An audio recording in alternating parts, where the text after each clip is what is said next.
नमस्कार, अखबार रिपोर्टर में आपका स्वागत है। और एक फिल्म का गाना है, कस्में वादे प्यार वफा, वादे हैं वादों का क्या। ये भारतीय राजनीति का एक सच्चाई है जिसमें ये गाना पूरी तरह फिट है। हमारे देश में नेता अक्सर वादे तो करते हैं लेकिन ये नहीं बताते हैं कि ये वादे पूरे कैसे होंगे।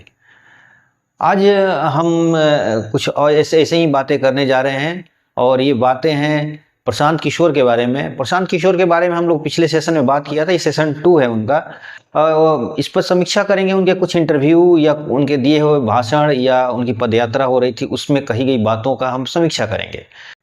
सबसे बड़ी बात कि प्रशांत किशोर की अपनी विचारधारा क्या है। कोई पार्टी की एक विचारधारा होती है, जैसे लालू जी की विचारधारा थी सामाजिक न्याय। लालू जी जैसे भी हैं लेकिन लगभग उनकी पार्टी उसी एक टर्म पे काम करती है, यानी सामाजिक न्याय, किसी तरह पिछड़ों को आगे बढ़ाना है या उनके इर्द गिर्द एक ऐसी वातावरण बनाना है जिससे उनकी भलाई हो। यानी एक तरह से उनका एक अपना विचारधारा है। कम्युनिस्ट का एक अपना विचारधारा है कि हम पूंजीवाद का विरोध करेंगे, हम समाजवाद की बात करेंगे, हम पूंजीपतियों का विरोध करके और एक ऐसी समाज बनाएंगे जिसमें जनता का शासन हो। इस तरह बीजेपी का अपना एक एजेंडा है, अपना उनका है कि हिंदुत्ववाद का अपना विचारधारा है कि वो एक हिंदू संस्कृति की बात करते हैं और हिंदू राष्ट्रवाद की बात करते हैं। तो इस तरह सबका, लेकिन प्रशांत किशोर का विचारधारा क्या है इस पर अभी वो अपना स्टैंड क्लियर नहीं किए हैं कि उनका विचारधारा क्या है, उनके पार्टी के कौन से लोगों को टारगेट करने जा रहे हैं। फिलहाल वैसे तो बोलते हैं कि हमारा जो वोटर हैं पूरे बिहार के लोग हैं, हम बिहार के मुद्दे को ही उठा रहे हैं। खैर जो भी है, ये उनकी सोच है, उनका तरीका है, इसलिए हम उस पर कुछ नहीं कहने जा रहे हैं। लेकिन हर पार्टी की एक विचारधारा होनी चाहिए, उनकी भी होगी। हो सकता है इलेक्शन में वो अपना विचारधारा लेकर आए। अभी इलेक्शन में करीब 7-8 महीने का देरी है, आगे जैसा होगा हम आपके बीच में इसकी बात को चर्चा जरूर करेंगे। दूसरी बात, उनके पार्टी में उनके पार्टी के ऊपर ये अभी जो इन्होंने एक पार्टी बनाई है, पहले तो पार्टी नहीं थी, जनसुराज एक पदयात्रा के नाम से अपने जनसुराज चलाते थे। अब वो जनसुराज पार्टी बन चुकी है, तो इसलिए अब पार्टी बन चुकी है तो अब उनसे सवाल भी तीखे होंगे। उनका सवाल ये था कि पहली बात कि ये इनका फंड कहाँ से आता है। ये पार्टी चलाने के लिए जो अपना पदयात्रा करते हैं, बैनर पोस्टर वगैरह करते हैं, या बहुत सारा खर्च लग रहा है, ये कहाँ से आता है। तो एक इंटरव्यू में उनसे जब पूछा गया तो उन्होंने बोला कि मैं सबका लिस्ट बता दूंगा, लेकिन पहले नीतीश कुमार और राजद के लोगों से ये पूछा जाए कि आप लोगों को पार्टी चलाने के लिए पैसा कहाँ से आ रहा है।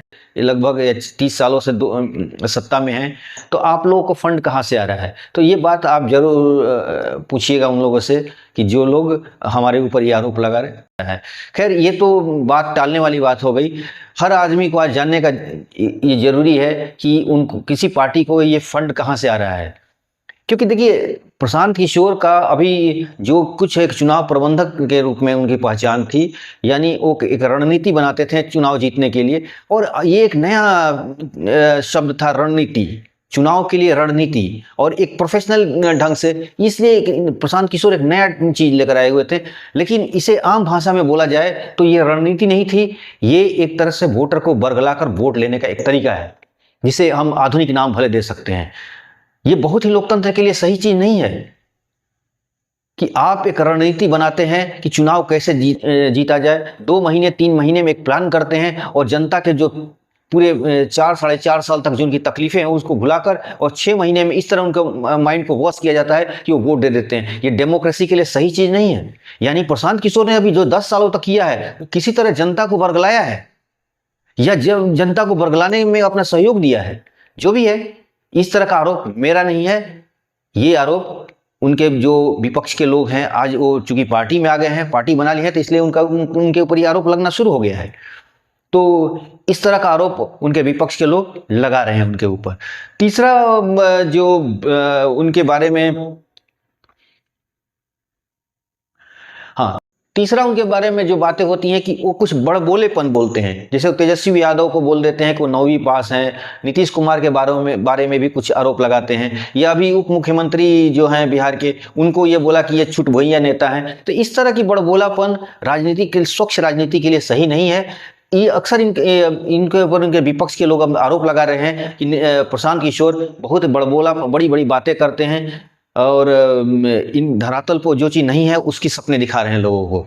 इस तरह की बातें विपक्ष के द्वारा और उनके जो अपोजिट लीडर हैं वो इस तरह के आरोप, चाहे वो बीजेपी के हो, राजद के हो, लोग इनके ऊपर आरोप लगा रहे हैं। तो इस तरह प्रशांत किशोर के बारे में अलग अलग धारणाएं बनते जा रही हैं। अब प्रशांत किशोर को अब तैयार होना पड़ेगा इस तरह के सवालों का जवाब देने के लिए। कुछ लोग अब प्रशांत किशोर के बारे में ये भी सवाल कर रहे हैं कि आपके वोटर कौन हैं। जैसे नीतीश कुमार कहते हैं कि हमारे अति पिछड़ा, लालू जी कहते हैं हमारा पिछड़ा का वोटर है, मुस्लिम हमारे एमवाई समीकरण है। और तो प्रशांत किशोर इसके बारे में जवाब देते हैं कि मेरा वोटर जो है पूरे बिहार के लोग हैं, मेरा वोटर जो है पूरा बिहार है। तो ये तो बात समय के साथ पता चलेगा कि प्रशांत किशोर के साथ बिहार के लोग कितना सहयोग करते हैं। वैसे बिहार के बारे में खासतौर पर बिहार के वोटरों को समझना इतना आसान नहीं है। सारे नतीजे फेल हो जाते हैं, सारे अनुमान फेल हो जाते हैं और बिहार हमेशा उलट फुलट करते रहा है। इसलिए अभी तो भविष्य की बातें हैं कि प्रशांत किशोर कितना कामयाब होते हैं उसमें, ये तो भविष्य में पता चलेगा। एक चीज और उनके बारे में लोग अचानक में ये हुआ है, कुछ दिनों से देखने में आ रहा है, लगभग 2-4 महीनों 5 महीने से, कि बड़े बड़े मीडिया हाउस उनको इंटरव्यू के लिए बुला रहे हैं। यानी इनके पीछे ऐसा कौन सी लॉबी खड़ी हो गई है कि अचानक प्रशांत किशोर को हाईलाइट करने के लिए चारों तरफ कैमरा फोकस और लाइट ऑन हो चुकी हैं। यानी कहीं ना कहीं इनके ऊपर कुछ कॉरपोरेट घराना लगे हुए हैं, कुछ बड़े बड़े उद्योगपति इनके पीछे पैसा लगा रहे हैं। ये आरोप भी विपक्ष लगा रही है प्रशांत किशोर के ऊपर। तो प्रशांत किशोर इसके बारे में कुछ साफ अभी तक जवाब नहीं दिए हैं कि मुझे सहयोग कौन कर रहा है। खासतौर पर जो पीछे मैंने बात किया कि पैसे के मामले में कि फाइनेंस कहाँ से हो रहा है, उनका फंड कहाँ से आ रहा है। तो ये सवाल विपक्ष का भी है कि इनको अचानक में मीडिया कवरेज कहाँ से मिलना शुरू हो गया। ये इस तरह का उन्हें पूरा एक आगे पीछे चारों तरफ उनके एक आवरण ऐसे कौन ओरा बना रहा है कि ये बहुत बड़े चाणक्य हैं, ये ऐसे हो करके। तो ये कहने वाले लोग कहीं कॉर्पोरेट के लोग हैं या गुजरात लॉबी तो नहीं है, यानी वो भाजपा के कहीं बी टीम तो नहीं है। इस तरह का आरोप भी विपक्ष के लोग, खासतौर पर राजद के लोग लगा रहे हैं। एक बात और मेरी तरफ से है, ये सारे नेताओं के लिए मेरा सवाल है कि सब लोग व्हाई की बात करते हैं, हाउ की नहीं करते हैं। प्रशांत किशोर के साथ भी है ये, बिहार का शिक्षा खराब क्यों है, बिहार की सड़कें खराब क्यों है, बिहार के लॉ एंड ऑर्डर खराब क्यों है, लेकिन प्रशांत किशोर अभी तक इसका जवाब नहीं दिए कि हाउ, ये कैसे ठीक होगा। इसके बारे में प्रशांत किशोर अभी तक नहीं बताए। प्रशांत किशोर भी लोगों को एक सपने दिखा रहे हैं कि हम ब्लॉक स्तर पर 10,000 12,000 के लोगों को नौकरी दे देंगे, उनको रोजगार का व्यवस्था कर देंगे। लेकिन प्रशांत किशोर ये नहीं बताते हैं कि ये चीज कैसे संभव है। यानी आपको क्यों न बोला जाए कि आप बरगला रहे हैं लोगों को, आपको बताना होगा। आपको बताना होगा कि आप ये जो वादे कर रहे हैं वो कैसे करेंगे।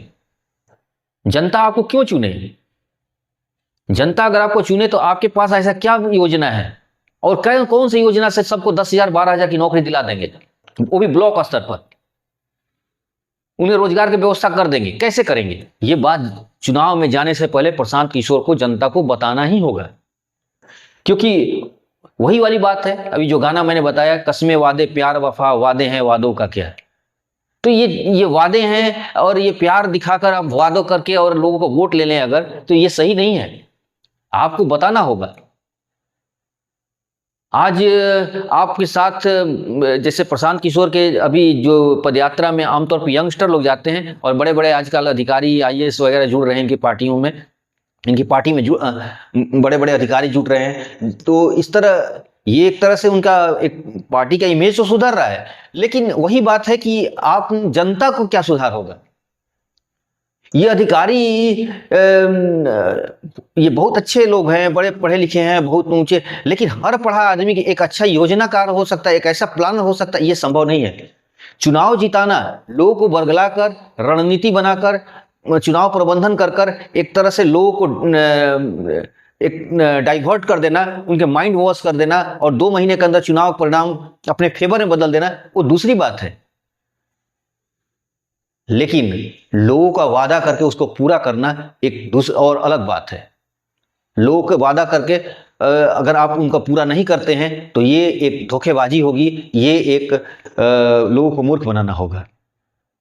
तो प्रशांत किशोर को ये बताना होगा कि आपने कहा कि मैं पलायन को खत्म कर दूंगा। चुनाव के समय छठ पूजा में जब लोग गांव वापस आएंगे तो फिर वापस दिल्ली या मुंबई या बड़े शहरों में कमाने के लिए नहीं जाएंगे, हम उनको रोजी रोटी की व्यवस्था इतना ही अभी बिहार में ही कर देंगे। ये कैसे संभव है? बिहार में करीब, डाटा तो क्लियर नहीं है, कुछ लोग सरकारी डाटा करे 30 लाख लोग गए हैं, लेकिन आप प्रशांत किशोर खुद कहते हैं कि 2 करोड़ लोग करीब बाहर काम धंधा के लिए बिहार जा चुके हैं। ये 2 करोड़ लोगों को अचानक में बिहार में चुनाव खत्म होते ही उनको रोजगार का व्यवस्था कर देना, वो भी उनके ब्लॉक में, उनके पंचायत स्तर पर, कैसे संभव है? तो क्यों नहीं ये बोला जाए कि प्रशांत किशोर बहुत बड़बोलापन कर रहे हैं या करके दिखाएंगे? दिखाएंगे तो कैसे? बताना होगा आपको। जनता को चुनाव में जाने से पहले आपको बताना होगा कि ये जो बहुत विकट समस्या है बिहार के लिए, उसको कैसे खत्म करेंगे आप, इसे बताना ही होगा। तो प्रशांत किशोर के बारे में हम आगे और भी चर्चा करते रहेंगे। जैसे जैसे वो चर्चा में आएंगे, हम भी उनके चर्चा में सहभागी बनेंगे, उनको और उनके बारे में चर्चा करते रहेंगे। तो आज के अंक में बस इतना ही। आगे हम फिर नए मुद्दे पर बात करेंगे। तब तक के लिए धन्यवाद। हमारे चैनल को सब्सक्राइब कीजिए, लाइक कीजिए और कमेंट कीजिए, अपने दोस्तों को बताइए, थोड़ा प्रमोट कीजिए। बहुत बहुत धन्यवाद। Thank you.